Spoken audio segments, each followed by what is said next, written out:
Today, people discover new music in different ways. When I started out as a musician, you absolutely had to have an account on MySpace.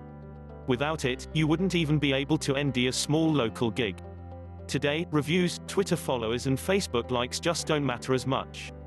A few years ago, having a few thousand followers on your social media was vital. And it wasn't also very important, it was actually quite impressive. Today, it is almost meaningless. There are so many bands who actually fake their following. They try to trick their audience and the media by purchasing views and likes. However, this practice has been around quite a while, so people have gotten smart. Fake likes are so easy to spot. Big numbers won't fool anyone anymore. However, there is one thing that's actually useful and impressive: Spotify plays. As of 2018, Spotify actually counted well over 170 million active users. The number also includes 75 million paid service subscribers. This is a lot more than other platforms and competing services.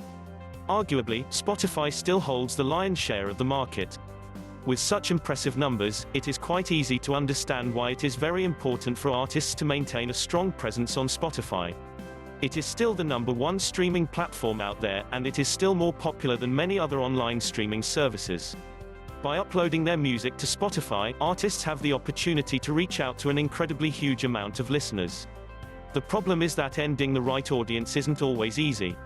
At times, you can get lucky in ND that one of your songs has been picked up on a popular playlist, where it had the chance to reach millions of people. Having said that, most people, unfortunately, aren't just as lucky, and not. Spotify, it's actually essential to actually pick the right song. If you want to make sure your music attracts an audience, you should pick the song you feel is more representative of your talent. Which song would you consider your strongest track? If you know by heart, pick that one. You'll be investing money and time into this project. This is exactly why it is very important to make sure that you are absolutely confident in the quality of your release.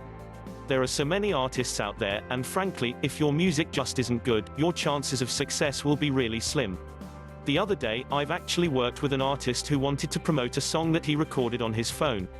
He was upset because he simply didn't get enough traction with his track, and I told him to consider recording a proper, studio version of his song. Lo and behold, he actually managed to score more listeners with a properly recorded version of his song, rather than with a rough phone recording. Is the song exciting? Is it well recorded? Is the mix excellent? All of these aspects are very important to consider before you even decide to start promoting your music to playlists. When you don't know how to pitch your music, and simply don't have many ideas on contacting the right people, it can be really useful to hire a professional room to help you with your Spotify playlist promotion needs. Some people might be a bit skeptical, and other bands and artists might be wary of spending money to promote their music, but any business deserves an investment. Much like a company will advertise their products, artists and labels should and do advertise their own music, which they have worked so hard to write, produce, and bring to the audience. If you think that your music could truly have some traction if you ND the right audience, you should definitely consider giving a shot to promoting it properly. The biggest advantage of hiring one of the best Spotify playlist promotion RMS out there, such as Pitch Playlist, is definitely the fact that these companies have a lot of experience in the industry. They are often well connected, and they know what it takes to put the right songs in the right playlists, or at least in the inboxes of the right curators.